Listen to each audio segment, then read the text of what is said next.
escribió tanto para una cosa tan sencilla. Marx había estudiado las condiciones de todas las clases sociales y tempranamente descubrió que esta pequeña burguesía, que en 1789 había desempeñado un papel revolucionario, en 1848, cuando se levantan los obreros, cumple un papel reaccionario. Bien, yo les pregunto, ¿en Argentina ustedes conocen gente que arruinada que se esté armando para reprimir y matar al movimiento obrero? No existe esa tendencia fascista. Y una de las razones por las que no existe esa tendencia fascista es que a nivel mundial todavía pesa mucho la disolución de la URSS. Y por lo tanto, el imperialismo no tiene un enemigo sistémico. Alguien que en nombre, por lo menos de palabra, de la clase obrera, enfrenta con una demagogia al capitalismo. La otra razón de fondo, que en América Latina se discutió mucho en la década del 70, es que si en América Latina puede haber fascismo. Porque el fascismo, como la democracia, son privilegios de los países desarrollados. Un país muy rico, Estados Unidos, tiene democracia. La pelea entre las clases, bueno, así ha sido en parte en la historia, ahora ya está en agonía. No es tan aguda como en un país pobre. Y entonces van cambiando los gobiernos, hasta que vino Trump y quiso dar un golpe de Estado en enero de hace poco, de 2021. Y decir que en Estados Unidos está cambiando. Pero cuando Estados Unidos era un país dominante, Inglaterra tenía correa por todos lados, la lucha de clases estaba temperada por la riqueza de la burguesía, que extraía la ganancia de los países que oprimía. Entonces tenían democracia. Era difícil la democracia en América Latina. Un régimen representativo que se mantuviera. Hicieron lo posible, trataron de imitar a los demás países, pero en América Latina hubo golpes de Estado a partir de la década del 30 en todos lados, sistemáticamente y durante 40 o 50 años. Lo mismo ocurre con el fascismo, porque tiene que desarrollarse una pequeña burguesía muy poderosa para sustentar una movilización contra la clase obrera. La pequeña burguesía, por definición, tiene dificultades para enfrentar como clase a la clase obrera. Cada pequeño burguesa tiene su tienda. Los obreros, en cambio, se concentran en las fábricas. Entonces, la unificación de la pequeña burguesía es un fenómeno político de otra envergadura y se hace casi desde el exterior de la pequeña burguesía, demagogo nacionalista y todo lo demás. Entonces, empezar a hablar de fascismo, de todos estos movimientos, constituye una verdadera confusión y su propósito es buscar que la clase obrera y la izquierda se agrupe detrás de las patronales democráticas, porque tenemos que parar el fascismo. Habrá habido una controversia muy interesante con esta primera ministra de Italia. Ella ha decidido que los padres, que los chicos que no van a la escuela, los padres van a tener 2 años de prisión. Y además otras disposiciones favorables a la escuela. Entonces uno dice, bueno, los quiere meter en cana a los padres, pero esta actitud sarmienta con los chicos italianos es incompatible con los fascistas. ¿Está claro? Entonces abre una polémica. La izquierda, la centroizquierda, la critican. Entonces ella dice, no, yo estoy tomando medidas represivas, defiende a los socios. Pero ¿qué es lo que queremos? Que todos los chicos vayan a la escuela. No, yo no lo escuché a Hitler subido a una Inea Mussolini, digamos, subido a hacer pedagogía. Además, la escuela italiana no la formó Meloni. ¿Me explico? Ella puede ser primera ministra ahora, pero la escuela italiana es el producto de varias revoluciones y y de la lucha de guerrillera contra los nazis y de medidas ultrademocráticas. Es decir, se tiene que tragar la educación italiana fruto de conquistas democráticas. Entonces tenemos que la burguesía, con esto de la crisis de representación, da volteretas de derecha a izquierda sin encontrar un camino político para salir de este impasse. Esto es muy importante. Y el fenómeno tiene que ser estudiado concretamente porque uno podría decir que es un fascista. En Estados Unidos, Trump quiere que Estados Unidos se retire de Ucrania porque considera que la guerra contra Rusia es una torpeza que va a causar daño a Estados Unidos. Y el demócrata liberal Biden, no, la guerra la llevamos hasta el final, no paramos hasta Moscú. La pregunta es entonces, ¿estamos con el demócrata que va a la guerra?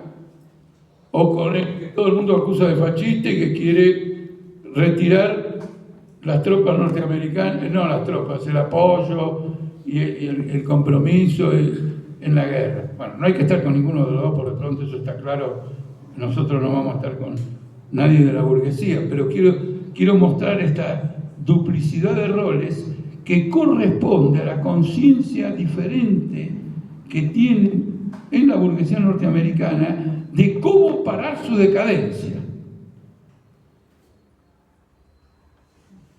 Que la decadencia es muy profunda y que tiene que haber un repliegue interior nacionalista de fortalecimiento antes de volver a plantear la posibilidad de una nueva fase colonialista o de dominación mundial. Biden, que está en contra de Trump, ha gobernado tomando todas las medidas que propuso Trump en materia de repliegue económico. Con lo cual, forzado por la crisis, el hundimiento de los bancos y todo lo demás, toma el programa del otro, con excepción del tema de la guerra.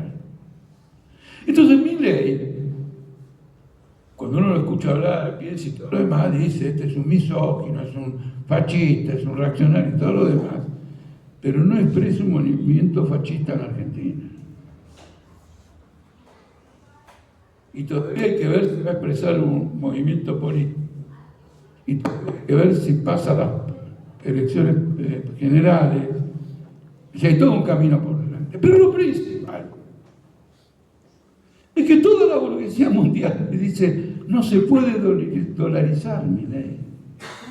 Con lo cual, la promesa más grande que les hizo a todos los que pensaban que dolarizarse era salir de la angustia, de la miseria y en pocos años no sé qué, le van a dar una patada en el culo. Empieza a manifestarse la incoherencia de un programa político. Y lo que vela en la izquierda, la observación de todo esto, es el esquematismo absoluto de que las cosas se polarizan siempre en términos convenientes para una agitación particular, como en este caso juntémonos, no juntémonos, hagamos esto. El Partido Comunista lo usó toda la vida. Para el Partido Comunista todo el mundo era fascista porque le permitía hacer un frente popular con la burguesía del país, en nombre de la defensa de la democracia. Y entonces, por ejemplo, tomamos el caso de Francia, hizo un frente popular con una burguesía que tenía sus peculiaridades.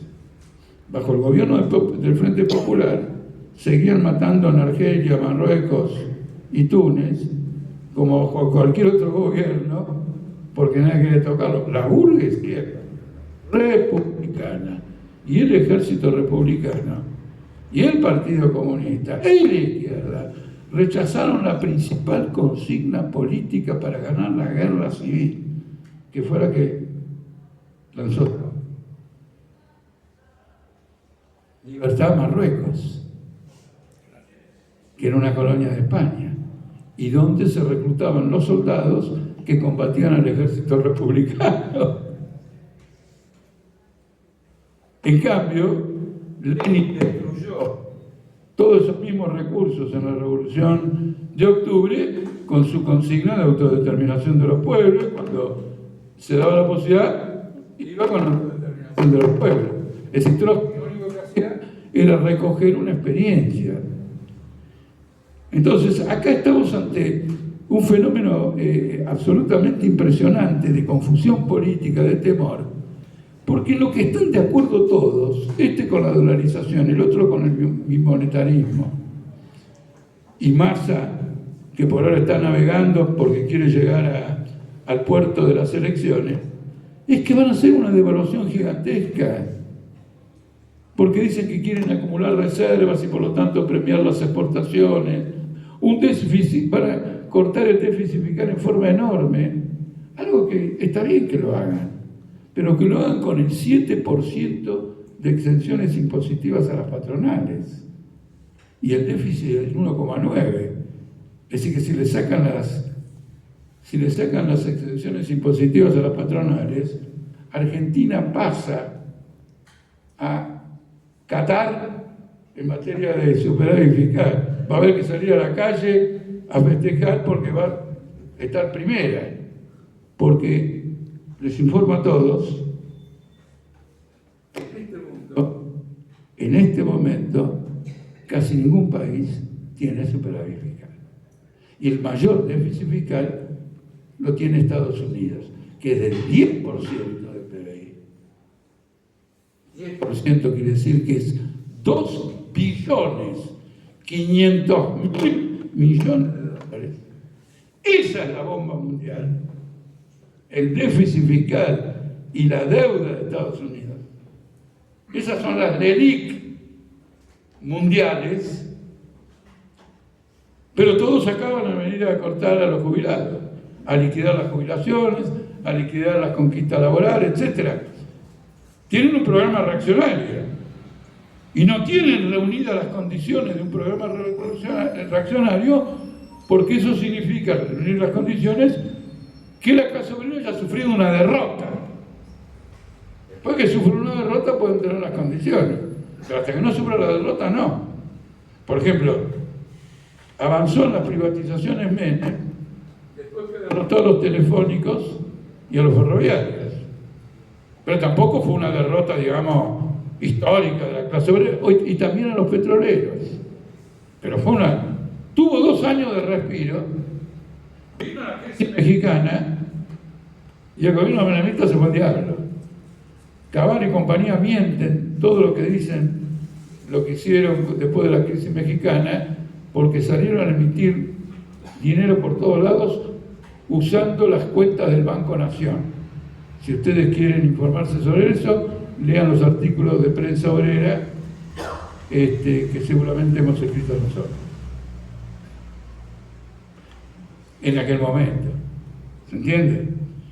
Entonces tenemos un panorama de un choque violento con las masas y tenemos que ir a organizar ese choque violento con los métodos de los docentes, porque finalmente, ¿cómo es que en cada escuela por ejemplo de Mercedes, en cada escuela de Avellaneda, en cada escuela de La Plata adhirieron al paro convocado por Bahía Blanca, Escobar y no me acuerdo la tercera? ¿Quién? Tigre. No son grandes municipios muy numerosos. Tigre, Escobar, con el conurbano y Bahía Blanca. Son 3 sindicatos menores en número. ¿Cómo hicieron? Porque hicieron una asamblea en las escuelas. ¿Vamos con este paro o no vamos con este paro? Vamos con este paro. Autoconvocatorias.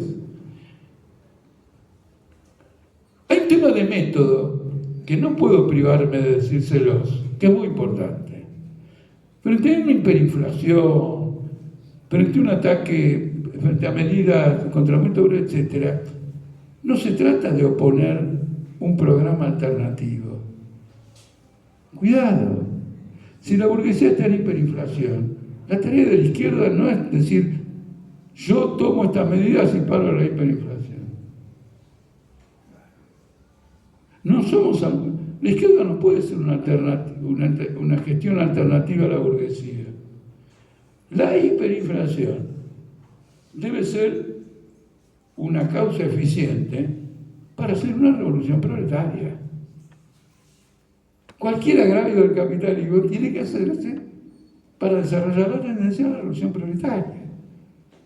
Cada vez que la izquierda dice, no, acá hay algo mejor, porque si se saca esto, se pone lo otro, y avanzamos, y a los patrones le cobramos, y a este no, y con esta medida y todo lo demás, está confesando detrás de una aparente oposición a los programas de la burguesía que va a desarrollar eventualmente esos planteos en los marcos políticos, jurídicos, institucionales del Estado capitalista. Y acá me meto en el hecho del desplome más grande que el del peronismo, que es de la izquierda. En las últimas elecciones PASO, este FITU se ha transformado en una cifra negativa, que yo personalmente la he denominado activo tóxico. Es decir, es una fuerza dañina. Uno dice, me doy cuenta, uno dice, ¿cómo va a ser dañina? Más dañina Milei, Melconian. Todo lo que hace mal al movimiento obrero, al interior del movimiento obrero, es dañino. Y como la clave del éxito de una lucha contra Melconian o contra quien sea, contra el capitalismo, contra la burguesía, su Estado, depende de la claridad y de la cohesión de la clase obrera, ese trabajo es todavía más dañino que el de Melconian. Porque Melconian, cuando habla a mí personalmente, me cuesta entenderlo y me llamó mucho la atención que fue elegido por la claridad de sus conceptos. Es una máquina de hablar sin sentido. Sin sentido. Es decir, para demostrar alguna tesis económica, el uso de Messi, de Lionel Messi, no lo aconsejo. Los problemas económicos no son como un tiro en el área mediana en la final de una copa. No tiene nada que ver. Entonces, voy a esto. La categoría dañino es una categoría que han usado todos los marxistas referido a esto. Es el daño en la construcción de la clase que tiene que luchar.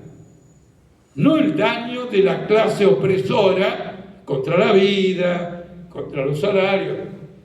No es que Miriam Bregman le va a sacar el salario a nadie. En cambio, Melconian sí, todos los demás sí. Ella nunca. ¿Entiende o no?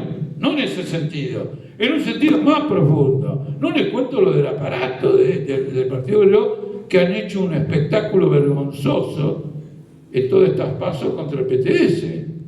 Un nivel de descalificación que ya rayan la inmoralidad, mostrando una falta de escrúpulos totales a la hora de defender sus ventajas materiales en una paso. Entonces, esto ha sido quebrado, y no lo digo porque estoy hablando en nombre de política obrera, lo digo, y esta es la conclusión más importante, porque vamos a hacer una conferencia y vamos a discutir esta conclusión, lo digo por el carácter de la etapa que se abre. En estas elecciones, la pelea por un diputado de izquierda que vaya a defender en el Congreso el intento de Villarruel de anular el derecho al aborto es un verso. No tiene ningún papel. Es marginal. Y el único que va a derrotar a Villarruel es la movilización independiente. Es decir, que no esté atada a los intereses del kirchnerismo, que se va a valer del feminismo. ¿Cómo se vale del feminismo? Para joder a las mujeres y joder a los trabajadores. Que lo único que quiere es que voten a masa. Y después no importa. Después nos reconstruiremos y volveremos como en el 73. Volverán a cantar. Pero ellos tendrán la posibilidad de cantar y el resto del pueblo solamente tendrá que pasar hambre frente a la situación que va a crear una devaluación. Esta es una conclusión muy importante. El que aparte a la izquierda de una caracterización en el conjunto de esta situación política comete un grave error, un gravísimo error. Yo vengo de una mesa redonda en Brasil, donde realmente fue un shock. Y un shock para mí, que digo estas cosas, para los que se colocan un poco más a la derecha mía, lo volteaba definitivamente. Pertenece a la Cuarta Internacional, un partido, que ahora no me acuerdo cómo se llama, pero vi una mesa redonda, que está en un partido que se llama PSOL, que apoya al gobierno de Lula con la derecha y tiene funcionarios. Y en la mesa redonda le discutían, no, ustedes están equivocados, y él decía, no, porque es una joda. En la Cuarta Internacional. Está bien, si quiere estar en el sol, que esté en el sol. Cada uno puede hacer lo que mejor le parezca, pero no en nombre de la Cuarta Internacional. Una cosa de locos. En segundo lugar, todo el mundo defendiendo Ucrania, que es la forma de defender la OTAN, porque ninguno defiende Ucrania. Con esta guerra, la independencia de Ucrania ha quedado comprometida para siempre. Nunca va a ser un país independiente, salvo que haya una revolución socialista, porque con esta guerra es una filial de los ejércitos de la OTAN. Naturalmente que es criminal la invasión que hizo Rusia. ¿Por qué tener que invadir un país? La lucha contra el imperialismo, si de eso se tratara, o de la lucha antiimperialista, es una lucha que tiene que ser política y revolucionaria. Putin no puede hacer una lucha política y revolucionaria porque es un restaurador del capitalismo, lleva al pueblo ruso a una guerra en Ucrania, pisotea también la autonomía nacional de Ucrania, metido en una guerra imperialista. Tenemos que movilizar a los pueblos para voltear a estos dos imperialismos, o a este imperialismo mundial y a este imperialismo secundario o regional de la zona. Porque es la única vía a su vez que Rusia tiene de recuperar, si hace esta revolución, su condición de nuevo de aglutinadora de una Unión Soviética, de una unión de soviets, de consejos obreros. Por lo tanto, es un Estado, el de esta guerra mundial. Me llamó la atención Rolando Astarita, que es un exégeta del Capital. Lo sabe de memoria. Yo he conocido rabinos que sabían de memoria la Biblia, lo cual siempre me sorprendió, pero esto es un mérito. El argumento para decir que defender Ucrania y todo, es que si Rusia invadió, ¿cómo vas a pelear con palos? Tienes que pelear con armas, y las armas las tiene la OTAN. Bueno, yo les quiero decir una cosa. La Revolución Rusa derrotó a 14 naciones y no tenía ejército. Así que hasta con palos. Porque uno con palos, no, lógico.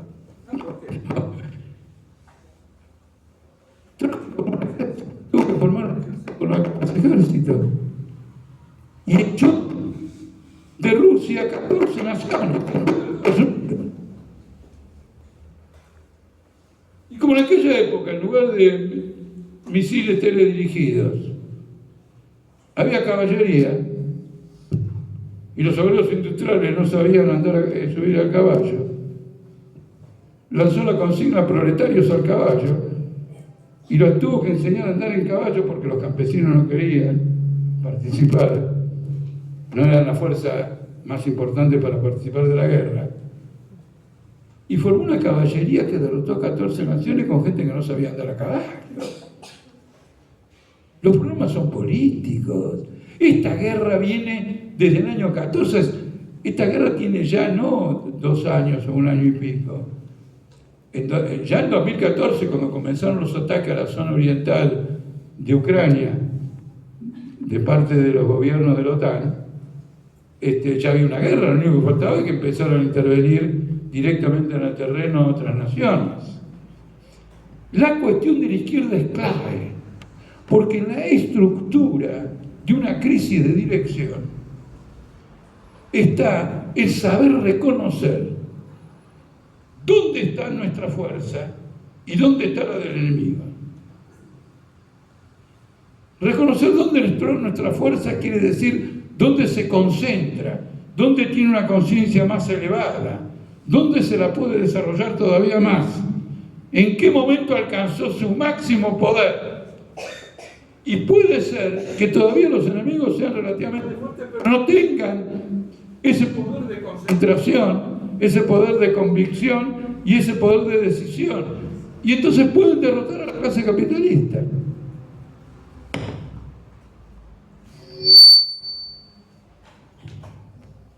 Es decir, que es toda una estrategia de guerra revolucionaria, construir un partido, concentrar los puntos y no hacer estas pavadas parlamentarias, porque los partidos revolucionarios en el Parlamento tienen una historia gloriosa. La mayor parte de las veces todos los diputados fueron presos. El Estado no soportaba su acción parlamentaria. Que dicho sea de paso, ahora que dicen eso, ¿quién? Romero. ¿Cómo era el nombre de Romero? Roberto, Romero hijo, el gobernador de Salta. No, ¿qué Pérez Romero? Romero, pero no me acuerdo el primer nombre. Roberto Romero, creo que es el. Juan Carlos creo que era el papá. Juan Carlos Romero, después Roberto Romero. Ahora tiene una hija, pero el primer nombre ahora no lo tengo. Un primer nombre muy singular, no me acuerdo ahora. Me dictó, cuando yo era legislador, él me dictó la prisión. Porque vinieron diputados del oficialismo y me dijeron, ¿vos estás por ir a Salta? No sé si voy a ir, pero sí, creo que no es a hoy. No vayas a Salta porque Romero dio la orden que cuando baje del avión vas preso. Tendría que haber ido al enterarme de esto, para que me meta preso. Y entonces poder figurar entre los diputados de izquierda que van presos.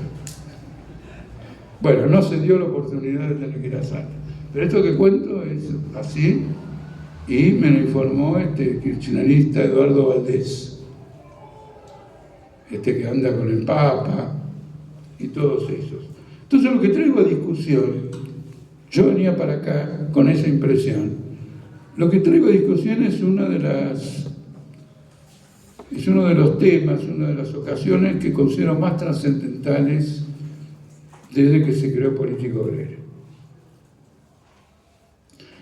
Porque ahora está claro para todos que Política Obrera es el ancla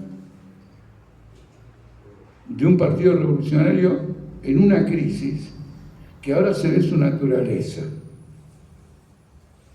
Esta crisis en el PO y las expulsiones, que parecían un arreglo de cuentas de un aparato contra un conjunto de militantes, tiene este remate: un derrumbe electoral, un enfrentamiento político, una desmoralización y una cantidad de gente de izquierda que va a matar a Massa para que no suba el fascista Milei.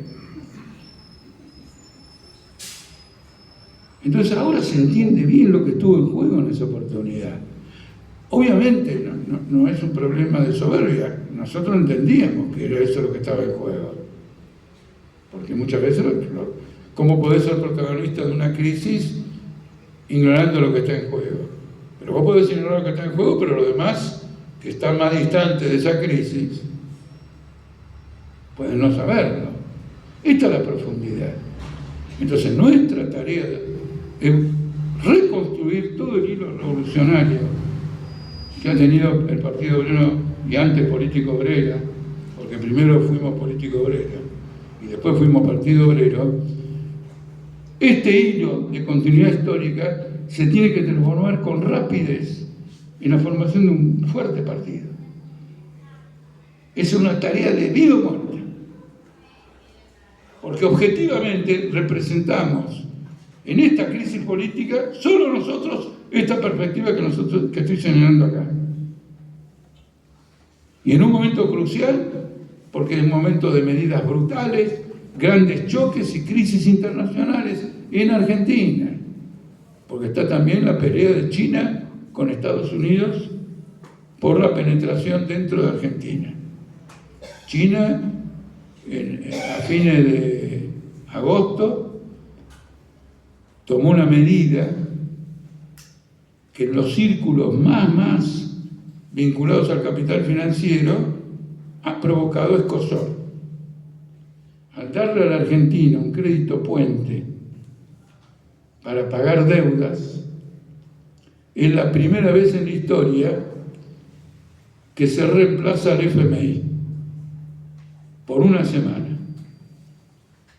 Pero esa operación de rescatar la cumple el FMI, porque el FMI, cuando te da plata para rescatar, te impone un plan económico de ajuste para que vos hagas el rescate, para tener el rescate y que salgas con ese plan de ajuste de la crisis.